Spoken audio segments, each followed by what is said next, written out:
Welcome to another episode of Moving Forward Talk with Diana. The goal of this platform is to share our struggles, our barriers, and how we overcome those struggles and barriers with the goal to motivate others to become proactive and shape their future without putting limitation on their capability to do so. Joining us, we have Mrs. Consuela Cardwell. It's a pleasure to have you, Mrs. Cardwell. Thank you for having me. Mrs. Cardwell will be sharing her experience of raising 7 children while still thriving to attain her personal goals. Mrs. Cardwell, share with us a bit about your background. Well, I'm the youngest of two older siblings. My oldest brother and my oldest sister. I'm the baby in the family. We moved from Syracuse, New York, when I was about 4 or 5, to Orlando, and my brother and sister, they went to high school. I was the last one to graduate from high school. They worked most of the time, and I stayed home and kept the house. Made sure everything was clean and cooked for the family while them and my mom worked. She wasn't married at the time, so it was just me, her, and my two older siblings. And yeah, that's how I grew up mostly until later. When I was like 18, I graduated and I had my first child, and then a year after that, I had my second child. So yes. Okay. So you did graduate high school before your first one? Yes. Great. Now you mentioned that your dad wasn't in the home, your mom wasn't married, so you were raised in a single parent environment. Now, how do you think that impacts you, not having a father in the home for that father-daughter guidance or father-daughter bond, and being in the single parent home? How do you think that impacts you becoming a single teen parent? Well, it wasn't a big thing to me because I watched my mom take care of us. She worked and she's real headstrong. It's her way or the highway. So, she worked, took care of us. We went to school. We never wanted for anything because she would always work.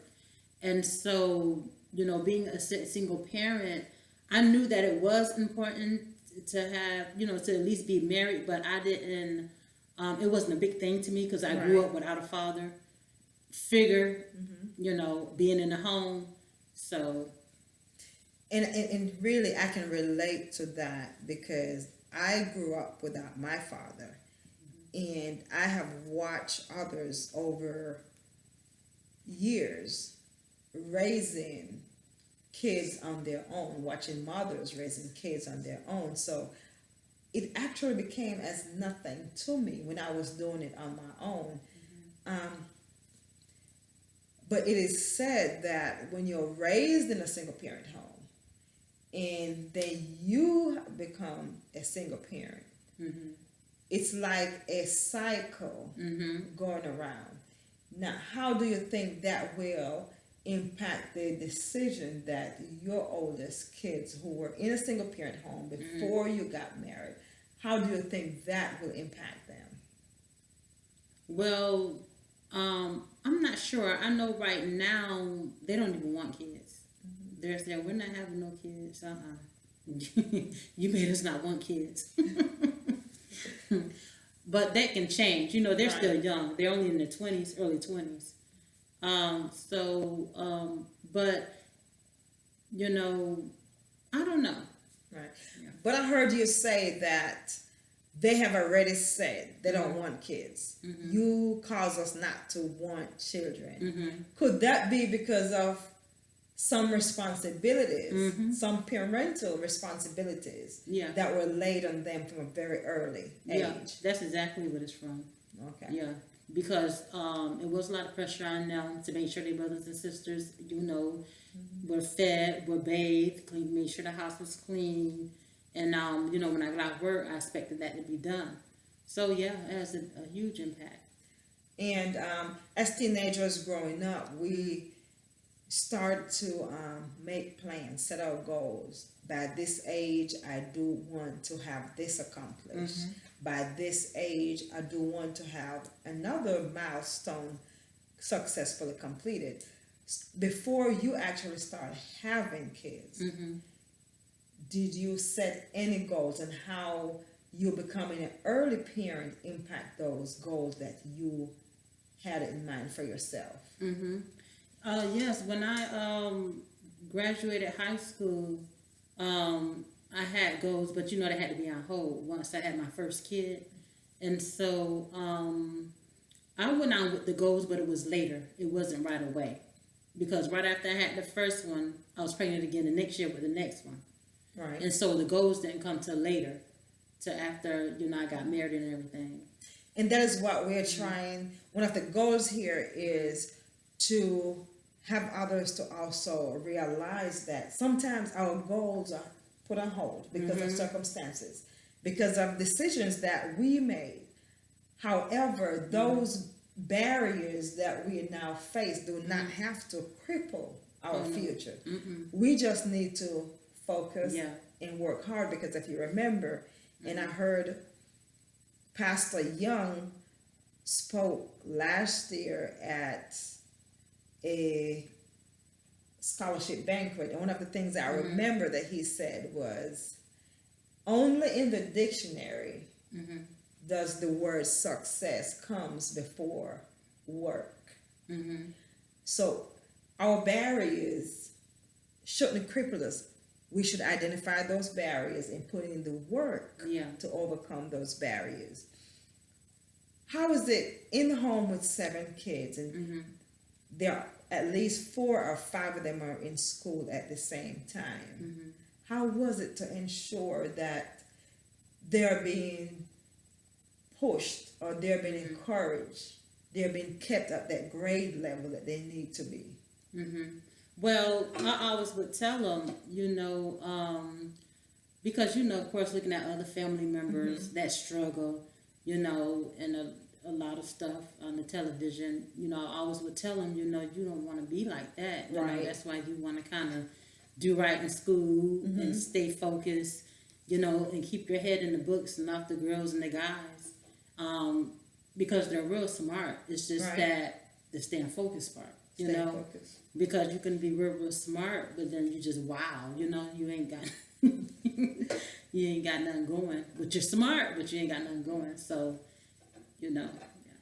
One of the a question that I do want to ask is, in society, the ideal family is, of course, the wife, husband, 2.5 kids, right? You having 7 children, were there any stigma where you look down on for having 7 kids? Share a little bit of that with us. Oh yeah, I mean, even with my own family members, my brother would say, you and your 7 kids, or were you and your 5 kids? And I don't know if they were conscious of it, but him and my sister, they would do that all the time, and somebody would ask them, where your sister at? Oh, she around here somewhere, child, having kids. How did that, and it's good that we can laugh about it now, but at the particular time, how did that make you feel? How did that, affect even your self-esteem? Did it make you think, I wish I didn't have these kids, or? No, well, at the time, it does make you feel, kind of funny, because you say, wow, because remember now, they don't have no kids. I'm the youngest. Now I have kids for both of them. Okay. And it makes you feel low. But later on, as my kids grew up, I saw it as a big blessing, Yeah. Oh yeah, a huge blessing. I've always said, sometimes, someone would say, oh, such and such is pregnant. And I've always said, Where the Bible says, live and multiply until he comes. And as long as he's not here, we have to keep multiplying. Okay, young ladies, I'm not saying go out there and have kids, because I said live and multiply until he comes. Still take precautions. So, as we're here talking, what were you spoke about your the responsibilities that were laid on your two oldest at a very tender age. How did that change their relationship toward you as a mother daughter, mother son relationship? Do you think that has an effect on it? A little bit, yeah, because you know. They always tell the next two that's coming after them, you guys, you know, it's on us now, but wait till we leave, it's gonna be on y'all. and I can share with, you know, putting the responsibilities on the oldest one. I can share from my own experience, having 3 children on my own. I've been a single parent all but maybe a good 2.5, 3 years. And honestly, my daughter would tell me every day, she preferred being in a single parent home than when I had a husband. But I remember being without a husband or without, you know, the physical help, my daughter, all the responsibilities, just about my mommy duties were laid on her. She would get up in the mornings, take her brothers to school, because I had 1 car.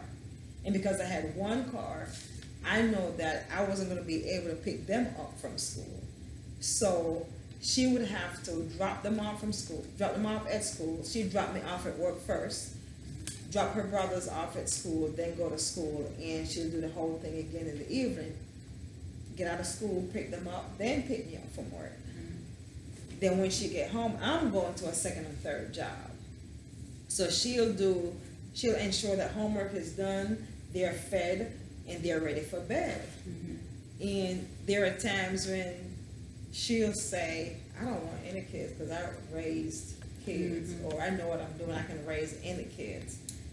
And have anything, being a parent, have there any decision that you made have caused your kids to say anything that hurt your feeling, even without them intentionally know? Yeah.